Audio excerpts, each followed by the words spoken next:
Das war gar nichts. Fragen? I was just wondering, who the F is Hank? Yeah, so that's who the F is Hank is an inside joke among our video blog viewers, because people early on when we made videos, people thought that there was just one of us because we look kind of similar, and so they would, when I would begin my videos by saying "Good morning, Hank," they wouldn't know who Hank was, so they said, "Who the F is Hank?" And I started answering it with nonsense answers. So I'll just say that Hank is a mass of incandescent gas.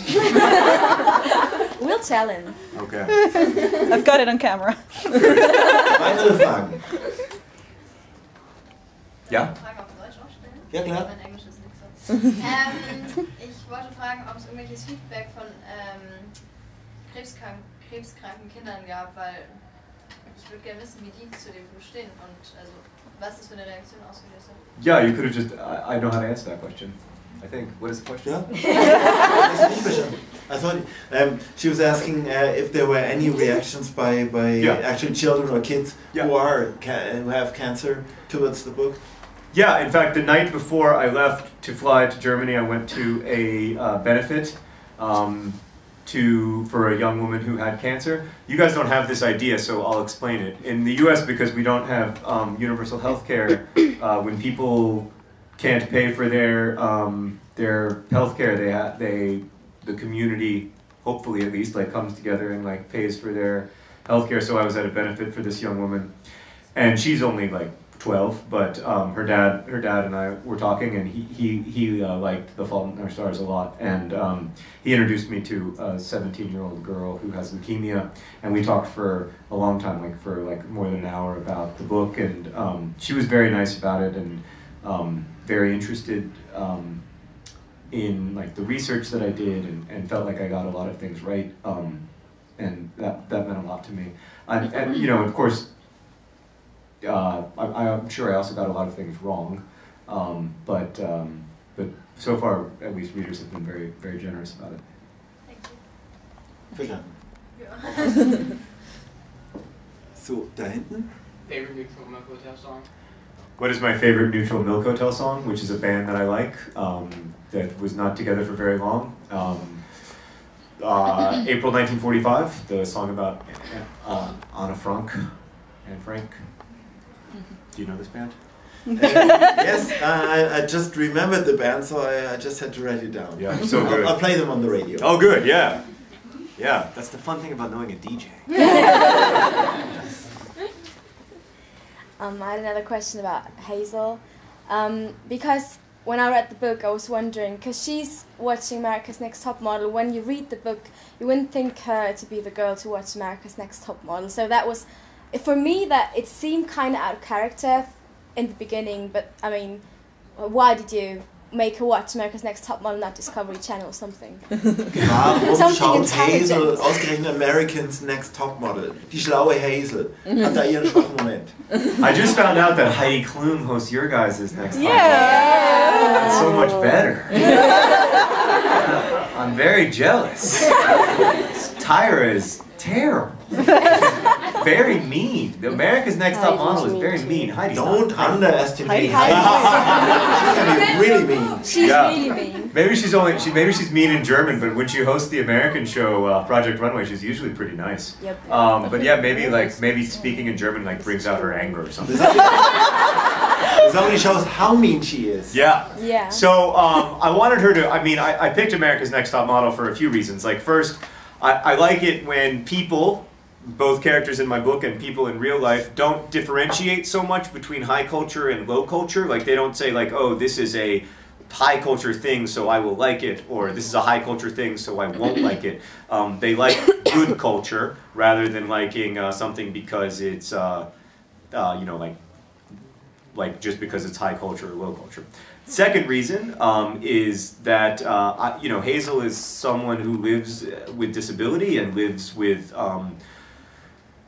all of these physical limitations, and of course there is a bit of wish fulfillment in looking at these young women who can do all of these weird, you know, crazy things with their bodies, and also who, you know, meet this admittedly warped but very powerful sense of what beauty ought to be.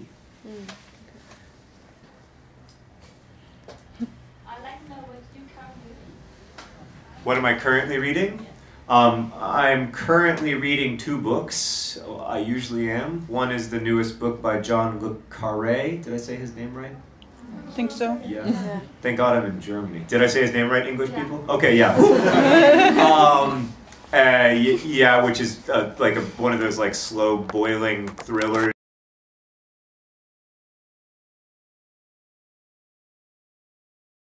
A couple years ago, I announced my new book on my video blog, and I said, I've figured it out, I have written half of it, I can finally tell you my new book is about 6 kids stranded on a desert island.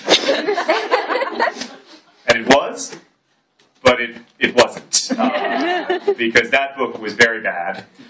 So this was my new book instead. So I don't want to talk too soon and be put in the same situation of having to be like, just kidding, no desert island for you. It's like Apple promising the wrong things. Yeah, right. Yeah, it's like Apple promising turn-by-turn GPS directions. When will it come? So, vielleicht Fragen von da drüben, oben auf der Treppe? I was really amazed by how surprisingly private Gus's death was. Yeah. Like, I think his last words in the book are swearing he would kill half Jesus. Yeah. And that's like really anticlimactic. Yeah. Compared to how he's like rigorously pushing his way to the first half of the book. Yeah. And I was wondering about your thoughts. Yeah. Also die Frage nach dem Tod von Gus, der seine letzten Worte auch. Well, 2 things, I guess. Like, one, I didn't really feel qualified, or yeah, I guess qualified is the word, to write that scene, because I know maybe I can imagine what it's like to be very sick, but I didn't want to be so bold as to try to imagine that. And then, secondly, as I said earlier, like, I sort of see Gus's heroism as the journey toward weakness and vulnerability and honesty.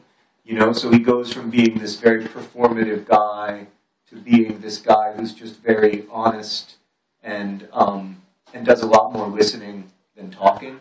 And yeah, it is, I guess, that it is like anticlimactic, but that's kind of heroic to me, I guess. Any other questions? I was just wondering, oh crap, now I forgot my question. I was wondering whether there would be another zombie apocalypse novella for this year's P4A. Sure, every year I write a zombie apocalypse story for charity, and they're very bad. They're awesome. They're not good. It worries me when people like them, because it makes me think, like, maybe people like my books, and my books are shit. No way. No. Because I know the zombie apocalypse stories are shit. The Fault in Our Stars is a lot better. People say they so it's worrisome. But I write a bad zombie apocalypse story for charity. Will I keep doing it? Maybe, maybe not. I don't...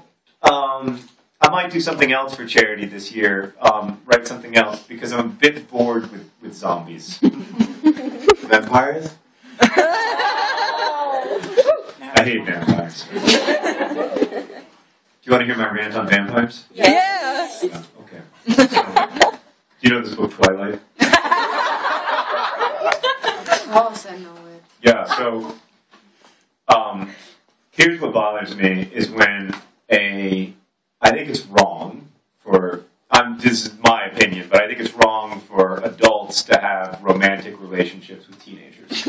I don't think adults should have sex with teenagers. I don't think they should date teenagers. I don't think there should be any kind of romance between adults and children. This is just my opinion. In Twilight, a 107-year-old man has a romantic relationship with a 17-year-old girl.